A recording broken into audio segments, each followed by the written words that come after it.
Hey ladies and gentlemen, welcome back to the channel. As always, it is Nick here, back with your daily crypto news and analysis, and today we are going to be talking about Quant Network and QNT. So sit back, relax, and before we fully jump on into this video, I do just want to ask guys, could please leave a like on this video. It does help the channel grow immensely, and of course I always do greatly appreciate it. Now with all that in mind, let's just dive in and let's talk about a few things. So yeah, we did have that nice little drop throughout the entire market, but for the most part, QNT has still held the line at the, major support fib level. We are going to be addressing that. Currently up about 1.38%, down about 7.19% on the 7-day span. Still ranging within that nice little price range. I mean, honestly, if I was to accumulate QNT, this is the range that I would be accumulating it in. But we are sitting at about $128 currently. We dropped down as low as $121. That's that nice little fib level. It's like around $118. We're going to be talking about it. Trading volume still down, which it is expected. There's a little bit of uncertainty in this market, which I think is the best time to buy, to be honest with you guys. But we do see the total addresses, rapidly increasing over the 7-day span, the 1-month span as well, and even the 3-month span. The 3-month span is very incredible to say the least. But I am very excited to see the future in terms of where QNT is headed. Of course, a lot of us have predicted a lot of prices. I do think that we are in store for a very incredible year ahead, and we do see the RSI bouncing around a nice little almost support zone.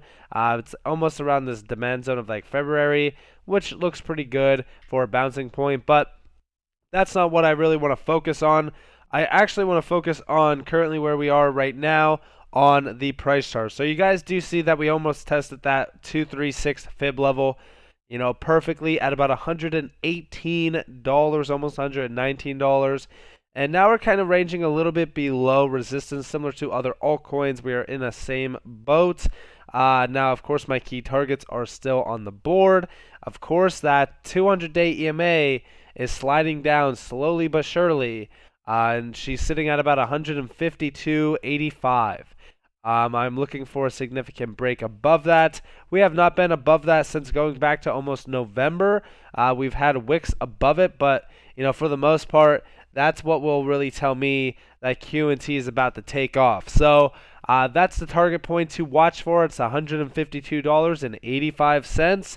Anything under that, I would say, is a perfect point to accumulate. Now, with that in mind, where are my targets by the end of this bull run? I keep seeing that question come up all the time on these videos. Well, it is around that 4236, that 4618, roughly around $1,700 to about $1,900. Now, will we go higher? It is likely that we can go higher. I mean, I always said, a lot of these fib levels, they change drastically as, the waves continue on. Right now, we are going off of the all-time high and the lowest point, which is the March of 2020 dropping point. But I will say this, okay? We could easily break out and go to $3,000 plus.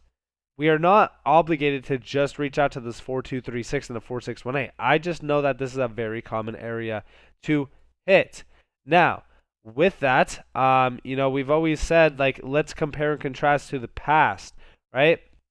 So here's this nice little wick that we had back in August. So again, going off of this point and going off of that, low channel going back to May, we can kind of see where we outreached to on the recent high. So here we have it. We reached out between the 1618 and the 2618. Now, again, like I said, all of these waves continue on in their own way. They hit their, own targets here and there. We could easily go much higher. I'm just saying this is where we, sort of reached out to on the previous run. On this run, I am expecting a little bit less, or I shouldn't say less, but more conservative range, where I do think that we could, see, higher prices due to FOMO. But I'm just kind of going off of this as a conservative range.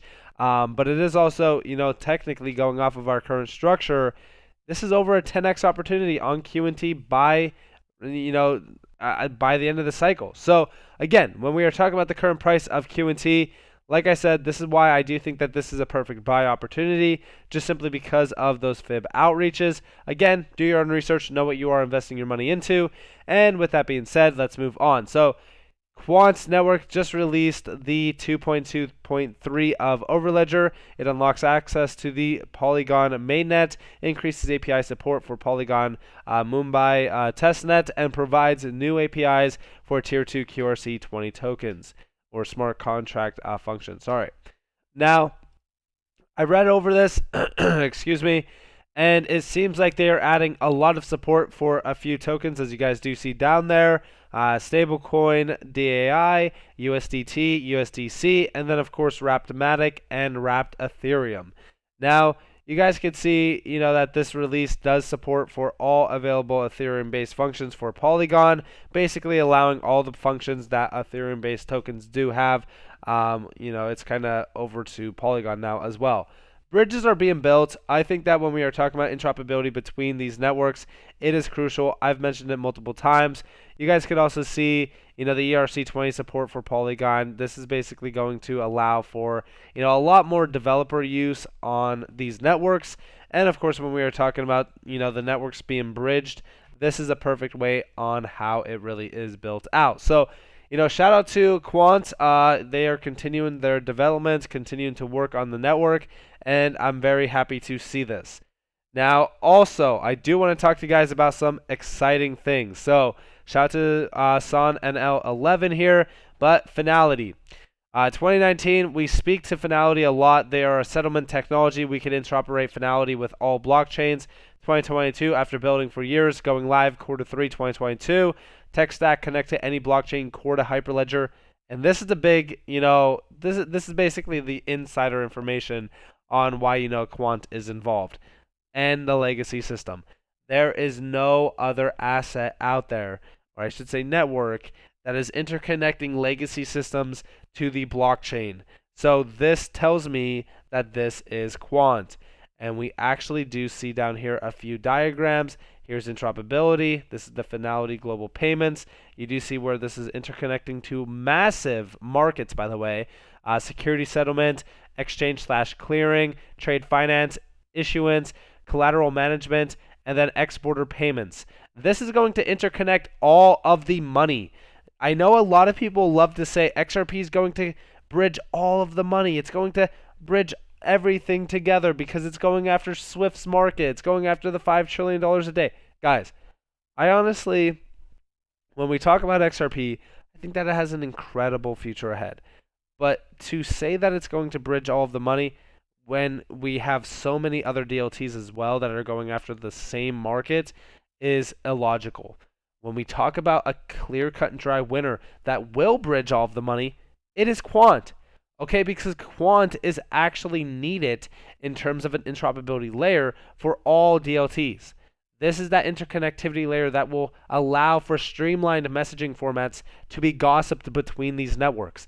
This is crucial. Okay, I want you guys to understand how big of a use case this actually is and how much money will flow over the Overledger network. Now, we also see here, nothing to see here, just the UK government shilling QNT. When you see like those hyped up, sort of tweets and stuff around like these major assets, like, oh, you should buy like Ethereum because, this bank is going to be utilizing Ethereum as their settlement token. Yeah, a lot of that is just kind of hyped up speculation, but the fact that we do see down here digital marketplace supplier Quant Network. Quant Network is a technology provider enabling trusted digital interaction, helping create a secure digital future for to the benefit of enterprises, regulators, governments, and individuals, recognized for having solved interoperability through the creation of the world's first blockchain operating system, Overledger.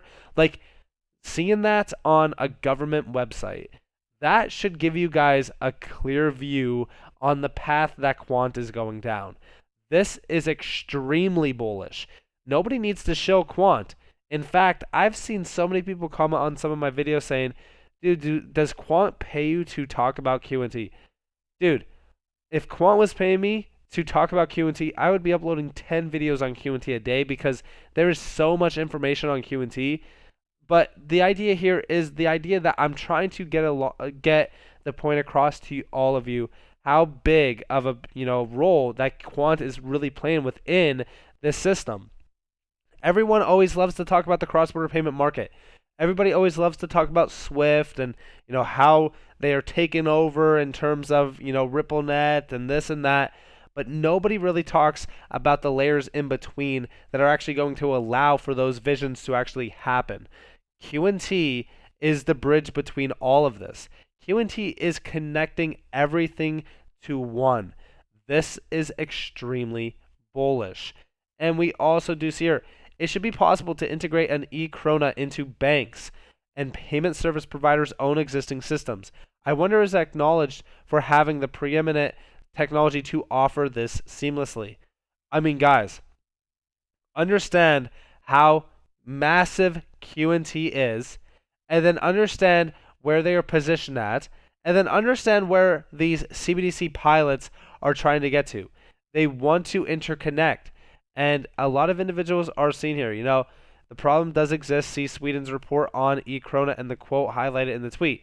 This is regarding this tweet today where it was talking about interoperability. It was a massive breakdown. Like, I read it, and realistically speaking, like, everyone is trying to struggle on how this is going to be groundbreaking and revolutionary. How isn't it? I mean, honestly, think about it, right?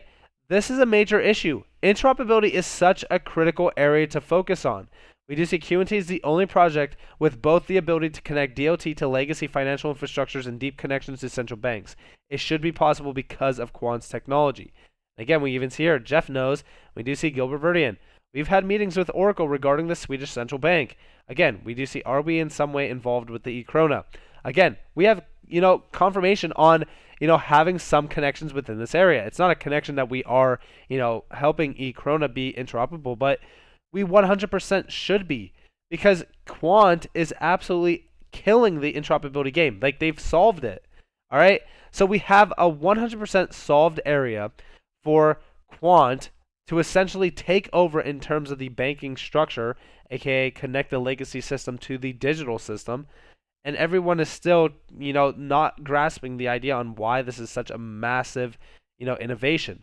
This is extremely huge. This isn't the metaverse. This isn't NFTs. This isn't, the cross-border payment market. I mean, technically it is included, but, when we talk about these major use cases and we talk about the advantages that Quant has over everything else, Quant is the only network out there able to connect the DOT systems to legacy financial infrastructures. So just having that, over everything else is such a massive stepping stone. And we do continue to see support and development happening on Overledger. This is building out to be the 100% standard for interoperability between these networks and, of course, the legacy system. I'm so excited for the future of Quant, not because I hold it, but because I know where this is headed. I know where crypto is headed. I mean, if you have a clear vision for where crypto is headed in terms of adoption, regulations, and stuff like that, it's shown you that CBDCs and stablecoin issuance on ledgers is going to 100% be a thing. And then when we talk about that and we talk about what is needed for this to actually happen, regulations definitely are up there. It's like probably the priority right now, but interoperability is right below it. So when we talk about QNT and the future of it, yeah, sure, these targets may seem a little bit underwhelming compared to most, but long term, I do see QNT at massive figures. And it's not because I want it to be, but it's because this technology is 100% crucial, not only for, crypto to be adopted into these systems, but also the legacy systems to have that efficiency really kind of be met through crypto. So with that being said, I hope that you all enjoyed this video. If you guys did, definitely leave a like, subscribe, turn notifications on if you guys want more free content. You guys are more than welcome to follow me on Twitter and join the free Discord down in the description below. As always, up to you all have a beautiful day or a beautiful night, wherever you guys are in this beautiful world. It's been Nick. Peace out, guys.